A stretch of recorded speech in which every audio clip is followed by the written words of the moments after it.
Uno de los efectos colaterales de la intensa reestructuración que ha experimentado el sector bancario español en los últimos años es el potencial riesgo de exclusión financiera en colectivos que son más vulnerables, más sensibles como consecuencia a veces de la edad, de la escasa cultura financiera o en función de dónde residen. En concreto en España, desde el año 2008 hasta la actualidad, se ha cerrado el 40% de la red. Es un cierre de 18.000 sucursales que ha afectado, por tanto, a esa accesibilidad al servicio bancario, ya que ha aumentado un 34% el número de habitantes que ahora residen en un municipio donde ni tan siquiera tienen una sucursal bancaria. Estamos hablando de 1,3 millones de habitantes, que suponen el 2,7% de la población española. El impacto de este intenso cierre de sucursales bancarias ha sido muy desigual en la geografía española. Si nos centramos en las comunidades autónomas, el mayor porcentaje de esa población que reside en municipios sin bancos tiene lugar en Castilla y León, donde supone un problema para el 16% de los habitantes. Le sigue pero de lejos Navarra con un 7,9%. En el extremo opuesto tenemos regiones como por ejemplo Baleares, Asturias, Murcia, donde prácticamente el 100% de la población tiene al menos una oficina cerca de donde vive. Si ahora descendemos al detalle de las provincias, la dispersión ahora es muy superior. ¿Por qué? Porque coexisten algunas provincias como por ejemplo Ávila, Segovia, Zamora, donde esta exclusión financiera afecta a más del 20% de la población, pero tenemos otras como por ejemplo Alicante, Córdoba, Jaén, Ciudad Real o Madrid, hay más ejemplos, donde la exclusión ni siquiera llega al 1% de la población.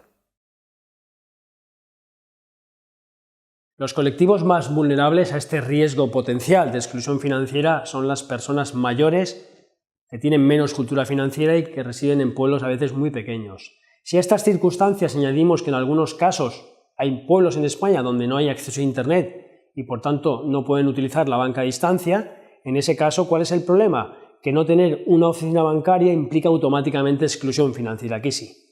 El problema está en las localidades más pequeñas, ya es que si bien el 50,7% de los municipios españoles no tienen una sola oficina bancaria, en esos pueblos solo vive el 2,7% de la población.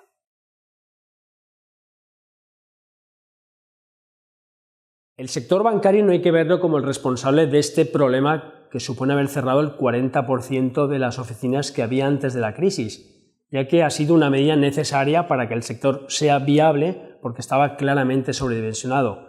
Además, a pesar de este intenso cierre de oficinas, España sigue teniendo una red muy alta, con un número de oficinas por habitante muy superior a la media europea.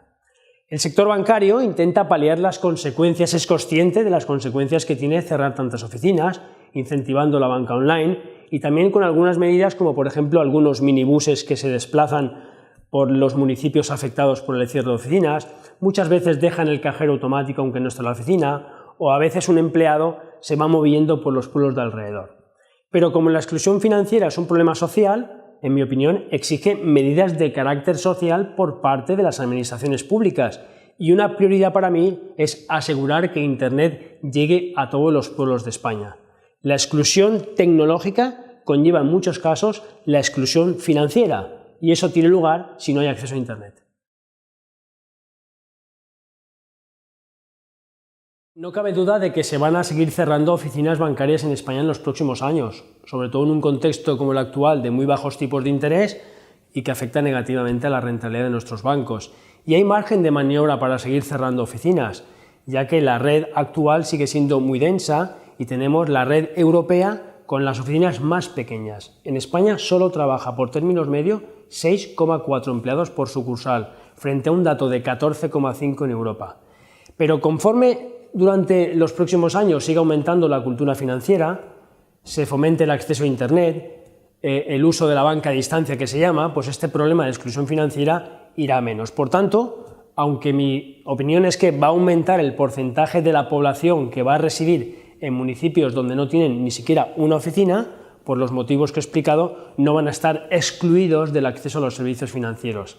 Y en el caso de los colectivos más vulnerables, esas personas mayores, con menor cultura financiera, se debe y se pueden implementar medidas, siendo, en mi opinión, el sector público quien tiene que cumplir un papel fundamental.